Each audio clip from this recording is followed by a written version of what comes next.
Tajuk utama 25 Rejab 9 Mac, pelancongan rentas negeri PKPP bermula esok.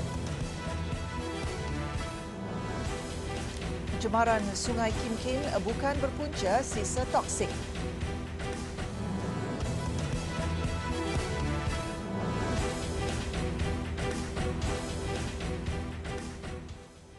Bismillahirrahmanirrahim. Assalamualaikum warahmatullahi taala wabarakatuh. Berita Al-Hijrah malam ini bersama saya Aziz Arifin. Aktiviti pelancongan rentas negeri dibenarkan bagi negeri di bawah Perintah Kawalan Pergerakan Pemulihan PKPP bermula esok. Bagaimanapun jelas Menteri Kanan Keselamatan Datuk Seri Ismail Sabri Yaakob, ia tertakluk kepada penggunaan perkhidmatan agensi pelancongan berdaftar merangkumi pengangkutan dan penginapan. Namun begitu, kenderaan tersebut dilarang singgah ke negeri yang dilaksanakan Perintah Kawalan Pergerakan Bersyarat PKPB. Keputusan itu dibuat selepas mesyuarat Jawatan Kuasa Teknikal meluluskan cadangan Kementerian Pelancongan, Seni dan Budaya mengenai gelembung pelancongan bersasar bagi membantu memulihkan kembali ekonomi pelancongan. Negeri yang dikenakan PKPP ialah Melaka, Pahang, Terengganu, Sabah, Putrajaya, Labuan dan Perlis. Sementara itu, status Perintah Kawalan Pergerakan Bersyarat PKPB Pulau Langkawi ditukar kepada PKPP meskipun negeri Kedah masih dikategorikan sebagai PKPB. Pencemaran Sungai Kim Kim yang dikenal pasti baru-baru ini bukan dari bahan buangan kimia berbahaya seperti 2 tahun lalu. Sebaliknya berpunca daripada pelepasan sisa industri dari aktiviti beberapa premis. Menteri Alam Sekitar dan Air Datuk Seri Tuan Ibrahim Tuan Man berkata bahan pencemaran ini bercampur dengan sisa kumbahan yang dilepaskan sehingga beberapa kilang sehingga air berubah menjadi hitam. Berdasarkan hasil siasatan Jah Johor, pencemaran kali ini berpunca daripada pelepasan influen daripada aktiviti premis dan bukan pembuangan sisa toksik seperti mana yang berlaku tahun 2019. Dia jauh bezalah. Sebenarnya yang berlaku itu bukanlah pencemaran sisa toksik. Jadi laporan yang dibuat itu sebenarnya tidak begitu tepatlah. Dan apa yang kita ambil sampel tersebut, kita dapati sebenarnya dia hanya pencemaran biasa daripada kilang dan tidak membahaya penduduk sebagaimana tahun 2019. Beliau berkata demikian pada sidang media selepas meninjau keadaan denai Sungai Kim Kim di Pasir Gudang, Johor. Jabatan Alam Sekitar JAS Johor katanya terus mempergiatkan pemantauan, malah pihaknya tidak akan berkompromi dengan kilang yang melepaskan sisa secara berlebihan. Beliau berkata demikian pada sidang media selepas meninjau keadaan denai Sungai Kim Kim di Pasir Gudang, Johor. Jelas Datuk Seri Tuan Ibrahim semasa anggota JAS tiba di lokasi pencemaran, tumpukan minyak seperti yang didakwa penduduk tidak lagi kelihatan dan tiada bau busuk dikesan berikutan hujan lebat sebelum ini.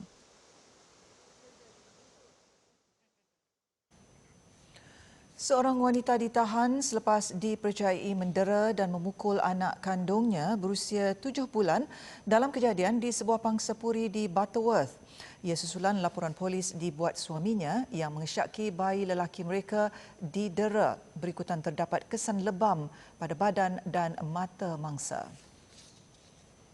Ketua Polis Daerah Seberang Perai Utara Asisten Komisioner Nur Zaini Muhammad Nur berkata, wanita yang bekerja sebagai pembantu kedai makan itu telah menghantar anak yang dalam jagaannya ke rumah suaminya di Kuala Bekah Penaga pada jam 4.30 petang Sabtu lalu. Nur Zaini berkata suami wanita itu meminta kakak iparnya memandikan anaknya, namun terkejut sebaik dimaklumkan terdapat kesan lebam pada bahagian badan serta mata anaknya. Pemeriksaan lanjut di Hospital Seberang Jaya mengesahkan terdapat kesan lebam di dahi, muka dan perut sebelah kiri selain terdapat pendarahan di bahagian mata sebelah kanan. Hasil siasatan, suspek memberitahu mangsa terjatuh dari buaian ketika dalam jagaan rakan-rakan lelakinya di pangsapuri yang didiaminya. Bagaimanapun keterangan diberikan suspek meragukan sebelum polis menahannya bagi membantu siasatan. Berdasarkan siasatan awal, wanita itu dan suaminya tinggal berasingan namun sering menghantar bayi mereka ke rumah ibunya untuk dijaga. Ujian saringan air kencing mendapati suspek positif dadah dan mempunyai 3 rekod lampau berkaitan kes narkotik. Kes disiasat mengikut Seksyen 31-1-A Akta Kanak-Kanak 2001. Suspek yang membunuh isteri menggunakan senapang angin di Taman Sri Saujana, Kota Tinggi dalam kejadian 1 Mac lepas akan didakwa dalam masa terdekat.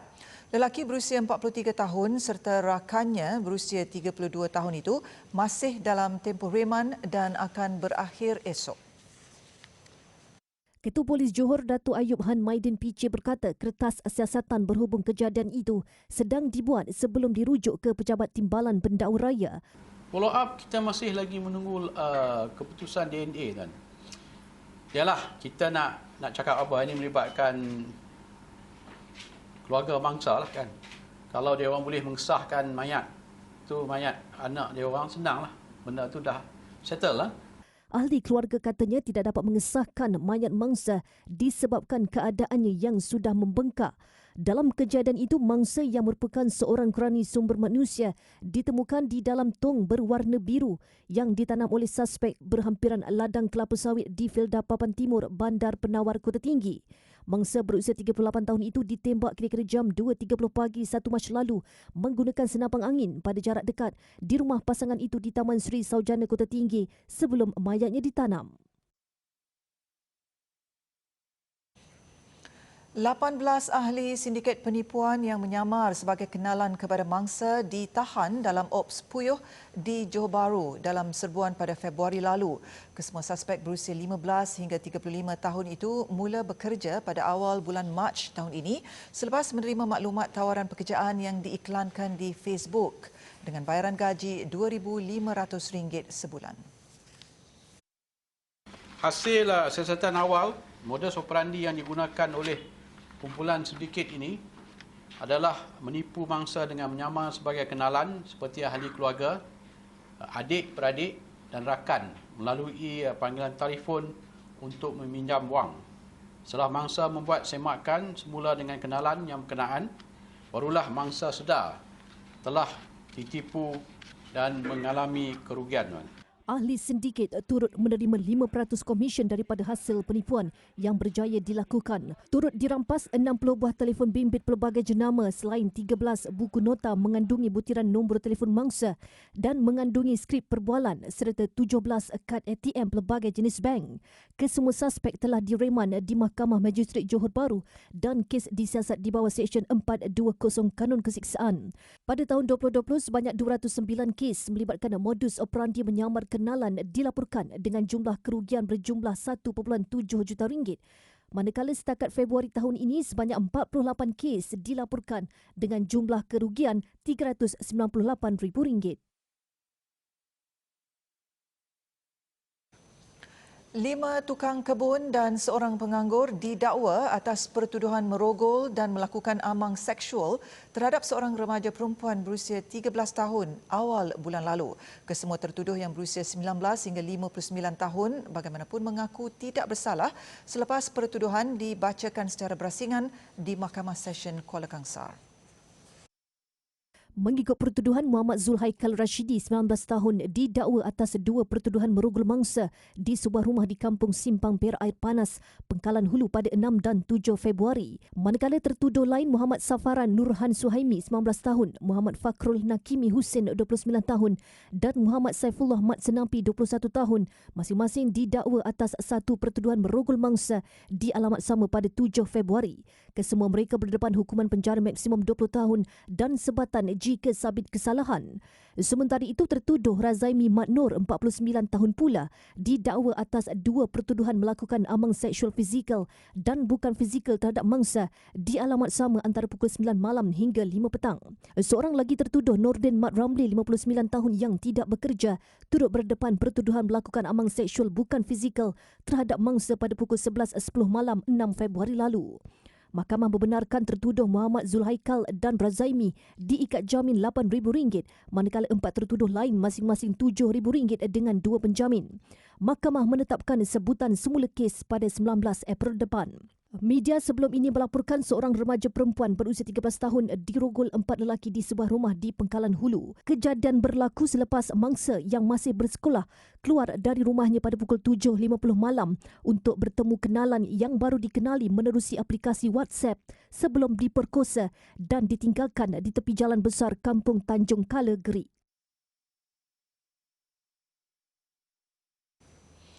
Kerajaan sedang mempertimbangkan pemberian sijil pengecualian kepada individu yang tidak menerima suntikan vaksin COVID-19 atas sebab masalah kesihatan. Menurut Menteri Penyelaras Program Imunisasi COVID-19 Kebangsaan PIK Khairi Jamaluddin Abu Bakar, sijil tersebut bagi menggantikan pasport vaksin sebagaimana cadangan yang dikemukakan sebelum ini. Namun demikian atas prinsip keadilan ataupun equity, bagi mereka yang tidak boleh menerima vaksin, contohnya immunocompromised ataupun ada alahan yang serius, mereka juga kita sedang fikir bagaimana kita boleh bagi satu sijil pengecualian yang mereka ini memang tidak dapat diberikan vaksin dan bukan kerana mereka memilih untuk tidak diberikan vaksin. I think we have to be fair to those people who cannot take the vaccine because of whether they're immunocompromised or whether they have severe allergic reaction in their medical history. Beliau berkata demikian kepada media selepas membuat tinjauan di Pusat Pemberian Vaksin PSV, Pusat Perubatan Universiti Malaya PPUM siang tadi.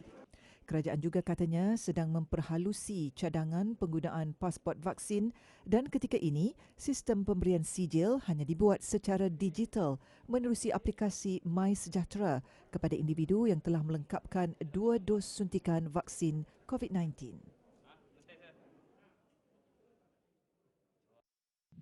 Sementara itu, ditanya mengenai akses vaksin kepada gelandangan dan pelarian, Khairi Jamaluddin berkata pihaknya akan menetapkan kaedah terbaik pemberian vaksin kepada golongan terbabit. Kita masih lagi sedang merangka strategi untuk gelandangan, untuk pelarian, untuk undocumented migrants. Saya akan ada mesyuarat contohnya minggu ini dengan agensi Pertubuhan Bangsa-Bangsa Bersatu untuk bincang apakah kaedah yang terbaik untuk golongan pelarian.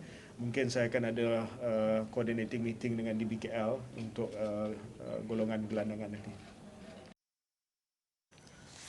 Negara merekodkan angka terendah kes baru COVID-19 tahun ini dengan 1,280 kes, manakala jumlah kes sembuh pula 2,345 kes. Angka baru itu menjadikan jumlah kumulatif kes meningkat kepada 316,269 kes, sementara itu 9 lagi kematian direkodkan hari ini, iaitu 4 di Selangor dan masing-masing 1 kes di wilayah Persekutuan Kuala Lumpur, Terengganu, Perak, Sabah dan Sarawak. Selangor kekal menjadi penyumbang tertinggi iaitu 464 kes.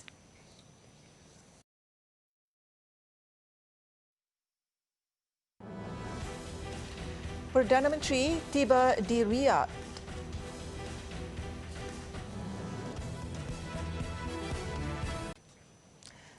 Alhamdulillah bertemu kembali.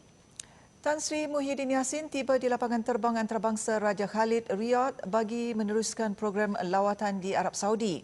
Ketibaan beliau bersama isteri Puan Sri Nuraini Abdul Rahman dari Madinah disambut Putera Mahkota Arab Saudi, Putera Mohammed bin Salman, kira-kira jam 8.25 malam waktu tempatan. Beliau dijadualkan menghadiri beberapa program rasmi sebelum mengadakan pertemuan secara maya dengan Raja Arab Saudi Raja Salman Abdul Aziz di Istana Al-Yamamah. Lawatan pertama Perdana Menteri ke Arab Saudi sejak menjawat jawatan pada Mac lalu adalah atas jemputan Raja Salman. Perbincangan antara kedua-dua pemimpin berkenaan dijangka menyentuh mengenai kerjasama dua hala dalam sektor perdagangan, tenaga dan hal ehwal umat Islam termasuk kota haji dan umrah. Setelah selesai lawatan rasmi di sini, Tan Sri Muhyiddin dijadualkan melawat Emiriah Arab Bersatu UAE untuk bertemu Putera Mahkota Abu Dhabi Sheikh Mohammed bin Zayed Al Nahyan dan Perdana Menteri UAE Sheikh Mohammed Rashid Al Maktoum sebelum pulang ke Kuala Lumpur pada 11 Mac ini. Sebuah yayasan khas sedang dirangka bagi membantu petugas media yang terjejas dan kehilangan pekerjaan. Timbalan Menteri Komunikasi dan Multimedia KKMM Datuk Zahidi Zainul Abidin berkata, yayasan yang sedang dalam perbincangan itu bukan sahaja membantu bekas petugas media dari segi peluang pekerjaan, malah kebajikan mereka. Dan ini dapat membantu mereka bukan sahaja dari segi peluang-peluang pekerjaan khusus dan sebagainya, tetapi apabila mereka ini menghadapi kesukaran sakit, strok ataupun sakit ataupun menghadapi kesukaran tempat tinggal dan sebagainya, mereka dapat dibantu. Jadi biar satu badan yang diuruskan oleh pemerintah dan dibantu oleh kerajaan. kita nak kalau boleh campur tangan kerajaan sama untuk bantu mereka. Tambahnya, perkara itu masih dalam peringkat perbincangan bersama Persatuan Pengamal Media dan dijangka dapat ditubuhkan dalam tempoh terdekat. Menurutnya lagi, kerajaan juga diminta agar memberikan pengecualian cukai kepada mana-mana syarikat yang membantu yayasan tersebut. Datuk Zahidi berkata demikian pada sidang media di Wisma TV Angkasa Puri Ibu Negara hari ini. Terdahulu, beliau mempengerusikan mesyuarat selama hampir 2 jam bersama wakil 6 Persatuan Pengamal Media Tempatan termasuk Persatuan Bekas Wartawan dan Jurugambar. Persatuan terbabit turut merayu kerajaan mempertimbang mewujudkan peruntukan atau dana khas untuk membantu petugas industri itu yang terjejas akibat COVID-19.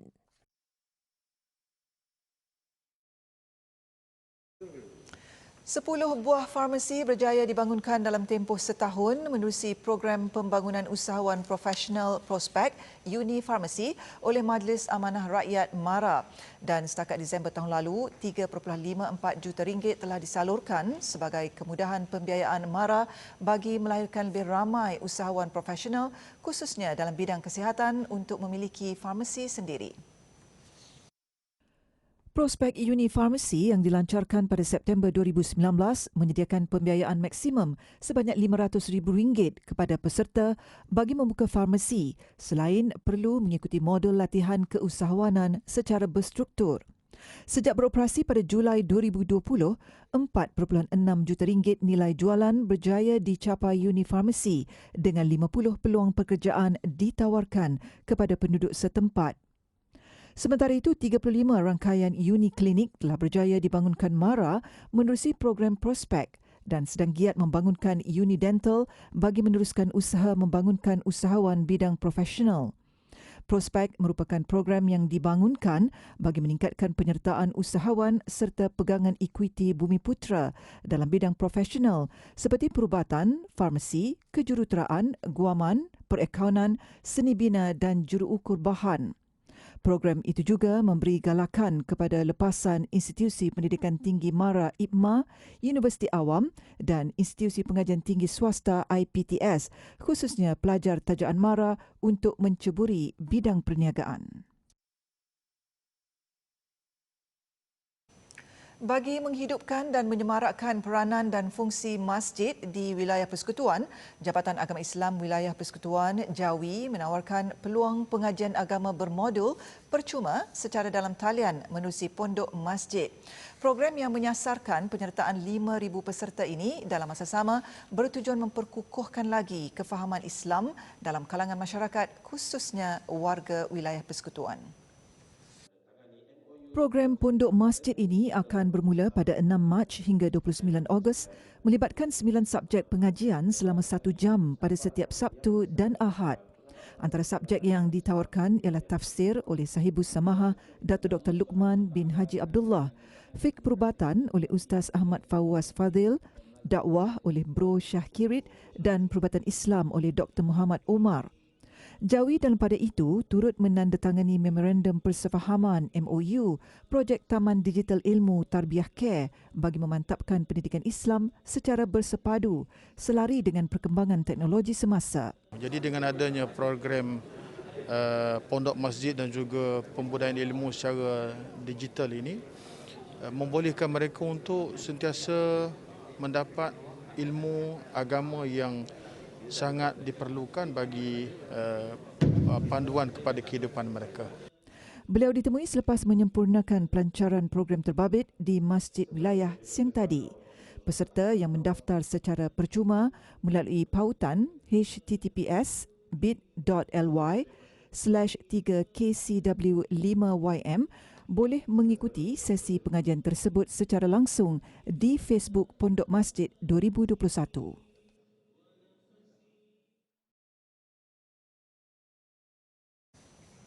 Dan berikut saksikan paparan harga emas masa yang dibawakan khas oleh Makmur Gold.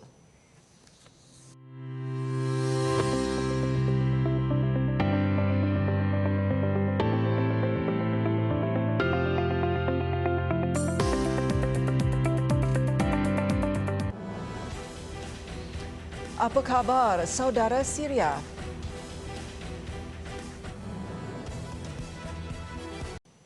Alhamdulillah bertemu kembali. Sedikit perkembangan antarabangsa. Ramadan bakal menghampiri di saat kita menghitung hari menanti kehadiran bulan penuh keberkatan.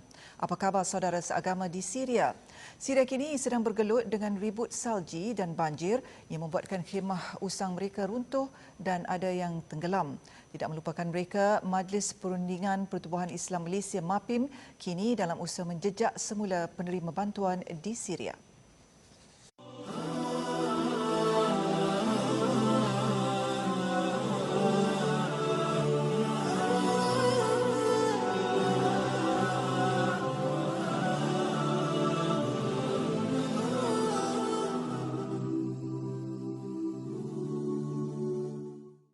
Salji telah melumpuhkan Istanbul sejak beberapa hari yang lalu.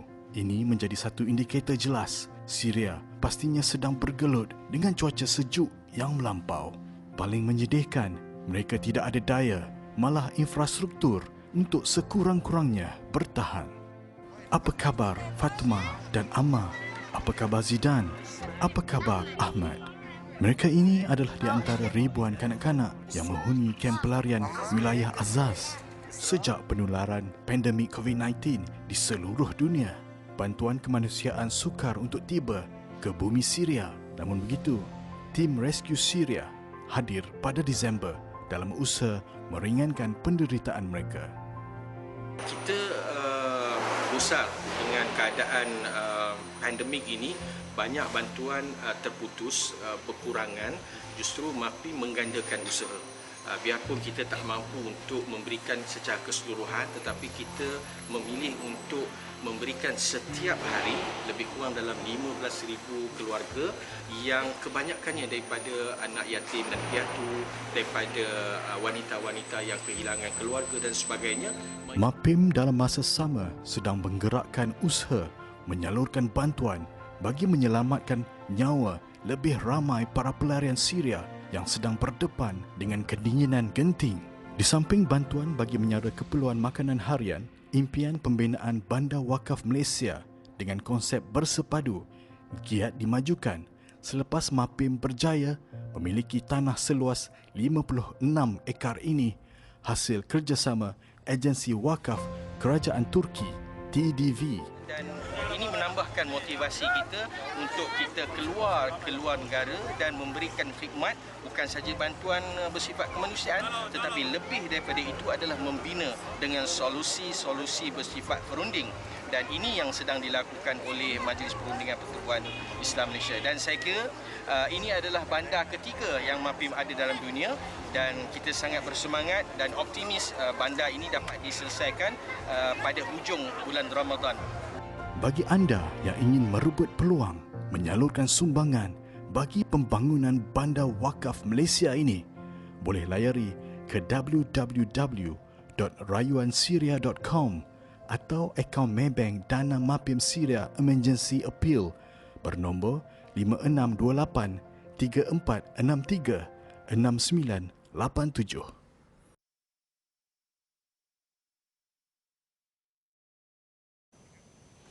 Presiden Syria Bashar al-Assad dan isteri Asma disahkan positif COVID-19.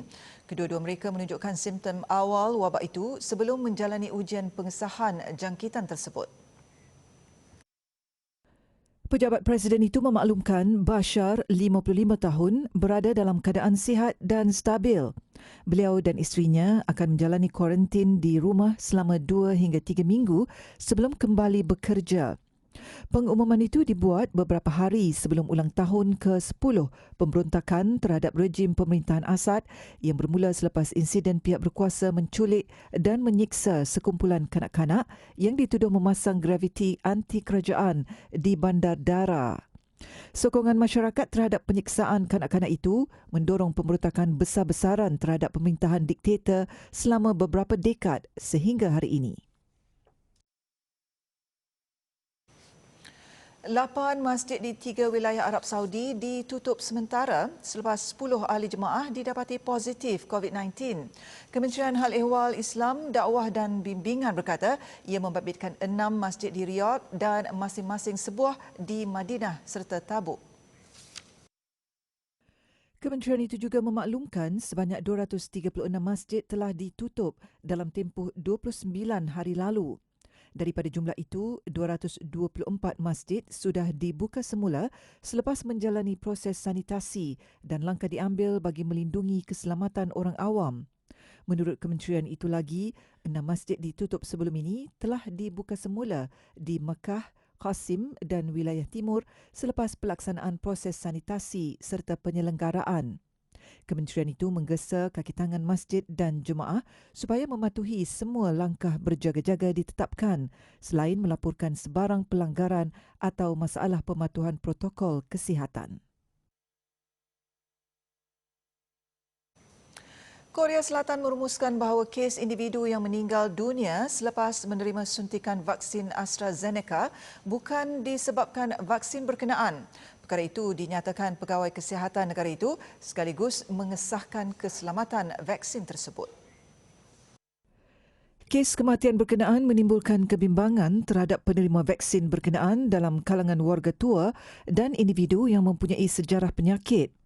Media sebelum ini melaporkan Korea Selatan akan menjalankan siasatan rapi berhubung kematian 5 rakyatnya selepas menerima suntikan vaksin COVID-19. 2 pesakit yang menerima rawatan lanjut di Hospital Wilayah Gyeonggi berhampiran Seoul maut selepas menerima suntikan vaksin AstraZeneca.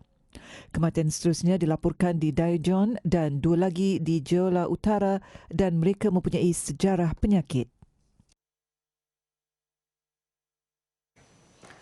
Jangan ketinggalan menyaksikan 60 minit bersama Rasuah Busters bersama hos Abu Talib Husin dan panel jemputan Dato' Husamuddin Yaakob. Sekian berita Al-Hijrah, saya Aziz Arifin. Assalamualaikum warahmatullahi taala wabarakatuh dan selamat malam.